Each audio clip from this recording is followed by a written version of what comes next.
Hello friends, let's continue with company accounts unit number 3, that is issue of debentures. This is the revision series which we are continuing one after the other. The previous video had covered issue of shares. Now we are going on issue of debentures. So let's cover each the maximum concepts of issue of debentures through analyzing the question, the entries, the shortcuts and everything. Let's start. On 1st April 2023, Globex Limited took over assets of 9 lakh. So company took over assets of 9 lakh and liabilities of 1 lakh 20,000 of Himalayan Limited. So I am Globex, opposite party is Himalayan. I took assets of 9 lakh and liabilities of 1 lakh 20. So basically 9 lakh assets and 1 lakh 20 liabilities. So I am supposed to pay to Himalayan Limited 7 lakh 80,000 for the purchase consideration of 8 lakh 80. Oh, so instead of 7 lakh 80, I paid how much? 8 lakh 80. So I paid less or I paid more? I paid more. I was supposed to पे 7 लाख 80, मुझे 7 लाख 80 देना चाहिए था, लेकिन कितना दिया?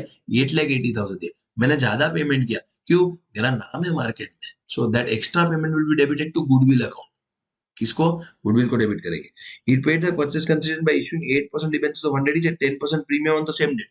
और मैंने मेरे डिबेंचर इशू किए प्रीमियम पे. XY Limited issued another 6,000 8% debenture of 100 each at 10% discount and redeemable at 5% premium. So यहाँ पे दो चीज हो रही है. कंपनी ने किसी कंपनी के असेट्स टेक ओवर किए वर्थ 9 लाख के और लायबिलिटीज टेक ओवर की 1 लाख 20 की. तो कंपनी को 7 लाख 80 देना चाहिए था. किसको? हिमालय वाले को 7 लाख 80 पे करना है. कितना पे किया? 8 लाख 80 पे किया. एक्स्ट्रा पेमेंट क्यों किया? क्योंकि कंपनी का गुडविल है. तो 1 लाख गुडविल को डेबिट हो गया. फर्दर कंपनी ने कैसे पे किया हिमालय को? कि अपने डिबेंचर इशू किए एट 10% प्रीमियम. मतलब ग्लोबेक्स ने अपने डिबेंचर इशू किए 10% प्रीमियम पे.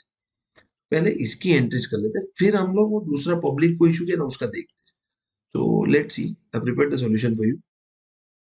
First is sundry assets account debit. I said goodwill account debit to Himalayan Limited to Sundry Liabilities. Assets 9 lakh, 1 lakh 20 की liabilities. हिमालयन को हम लोग 8 lakh 80 देने वाले. तो बैलेंसिंग फिगर गुडविल जो हमारी बात हुई, being assets and liabilities taken over, narration ऐसा होना चाहिए. फिर अब हमने उनको डिबेंचर्स इशू किया प्रीमियम पे. किसको इशू किया? Himalayan limited. Himalayan limited account debit to 8% debentures to securities premium.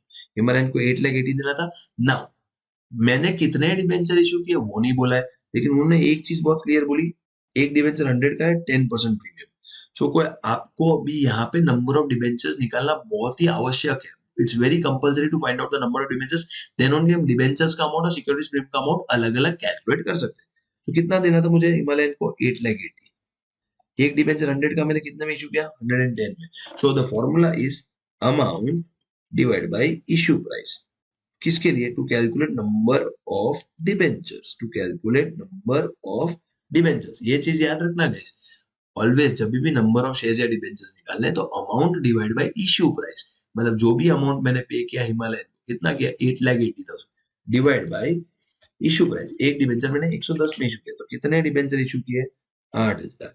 डिबेंचरों के शेयर हो, डिबेंचरों के शेयर हो, डेबिट करो क्रेडिट करो विथ फेस वैल्यू. 8,000 into 100 और प्रीमियम में 8,000 into 10. This comes to 80 lakh, 8 lakh and 80,000. Sorry, 8 lakh and 80,000. Being debentures issued to vendor as purchase consideration at premium. वापिस बोलता हूँ, नंबर ऑफ डिबेंचर्स निकालना है तो amount divide by issue price.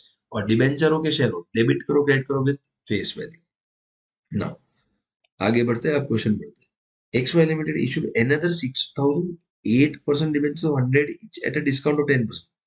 Okay, company ने और 6,000 debenture issue किए 100 वाले 10% डिस्काउंट में. Redeemable premium 5%. So this is basically issued at discount and redeemed at premium. 100 वाला डिबेंचर 90 में इशू किया और रीपे करते वक्त मैं 100 का 105 देने वाला. This was the condition. According to the terms of issue, 30 is payable on application. So this is the story, 30 on application and balance on allotment. So obviously 60 on allotment क्योंकि issued at discount. 4 entries आएगी, 2 application की, 2 allotment. It had been decided to write off the entire loss on issue of discount in the current year. जितना भी discount की वजह से loss हो एक ही साल में राइट ऑफ करना है। तो फाइन, पहले मैं एंट्रीज कर लेता हूँ। Application money received, bank account debit to debenture application 6,000 into मेरा एप्लीकेशन कितना था 30, which comes to 1 lakh 80, being application money received of rupees 30 on 6,000 debentures. फिर debenture application account debit to 8% debentures 1 lakh 80, being application money transfer to debentures. फिर next allotment money due, यहाँ पे मुझे ध्यान रखना है क्योंकि इश्यूड एट डिस्काउंट है और रिडीम्ड एट प्रीमियम है। मैं हमेशा इस पार्ट को डिवाइड करता हूँ हाफ हाफ में, पहले फर्स्ट हाफ का सोचेंगे फिर दूसरे हाफ का सोचेंगे। Issued at discount, bank account debit, discount on issue account debit, एक लाइन छोड़ के to 8% debentures, you can see this. Bank account debit, discount on issue account debit, एक लाइन छोड़ के टू डिबेंचर्स।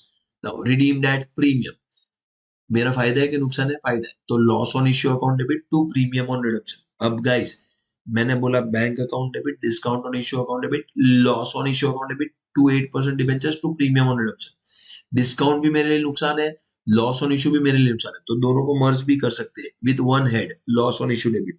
दोनों एंट्री सही है, आपके लिए मैं दोनों एंट्रीज कर देता हूँ। यहाँ पे मैंने जो बोला वो एंट्री कर देते, instead of saying bank account debenture allotment, उसके बाद अलॉटमेंट मनी रिसीव आएगा। सो शांति से कंफ्यूज मत हो, bank debenture allotment account debit, ये मेरी वाली entry. Discount on issue account debit, loss on issue account debit to 8% debentures account to premium on redemption account. This entry is also okay. Bank account debit नहीं बोलना है क्योंकि allotment money due allotment application दिया था तो उसके याद करेंगे। अब कितने डिबेंचर इश्यू किए थे? 6,000 इनटू कितना था अलॉटमेंट का मेरा 60, ये हो जाएगा 3,60,000। फिर डिस्काउंट ऑन इशू, कितना डिस्काउंट दिया था मैंने 10, 60,000। कितना लॉस होगा मुझे 6,000 इंटू 5, 30,000। डिबेंचर हो के शेयर हो, डेबिट करो क्रेडिट करो with face value, sorry face value मेरी अलॉटमेंट की कितनी है 60, 60। अब क्योंकि डिस्काउंट दिया है, अगर डिस्काउंट नहीं था तो कितना होता मेरा फेस वैल्यू 70, नहीं समझे? पर मेरा फेस वैल्यू अलॉटमेंट का 60 दिया है, अगर डिस्काउंट दिया तो 60, डिस्काउंट नहीं दिया तो 70 होता। This is 4,20,000 and premium on redemption 30,000। अब चेक करते हैं हमारी एंट्रीज दोनों की। आप देख रहे हो 360, 360, ये इन्होंने लॉस ऑन इशू एक साथ मर्ज कर दिया, मतलब डिस्काउंट एंड लॉस मर्ज 90,000, ये रहा 60 and 30, 90, 420, 420 and premium premium being allotment money due of rupees 60 on 6,000 debentures, comma, discount on issue and loss on issue recorded. Both entries are correct. यहाँ पे loss combine किया इन्होंने, हम अलग अलग भी कर सकते हैं। And then bank account debit to debenture allotment account 360, 360। And उन्होंने बोला था कि फर्स्ट ईयर में पूरा loss on issue write off किया था, तो PNL account debit to loss on issue to discount on issue, या PNL account debit to loss on issue पूरा 90,000। इनके हिसाब से हम लोग इसकी एंट्री ऐसे भी कर सकते हैं, यहाँ पे बता देता हूँ, PNL account debit to discount on issue to loss on issue, तो भी चलेगा, कोई दिक्कत नहीं है। दो अकाउंट यूज किए तो दोनों अकाउंट यूज कर सकते हैं। 90,000 डिस्काउंट कितना था मेरा, you can check 60,000 and loss 30,000, being discount on issue and loss on issue written off। तो ये था हमारा exclusive problem on issue of debentures, जिसमें हमने वेंडर को भी इशू किया था और पब्लिक को भी इशू किया था at discount and redeemed at premium. This was good sum on issue of debentures, छोटा सम, लेकिन एक 8 से 10 मार्क के लिए आप एक्सपेक्ट कर सकते हो।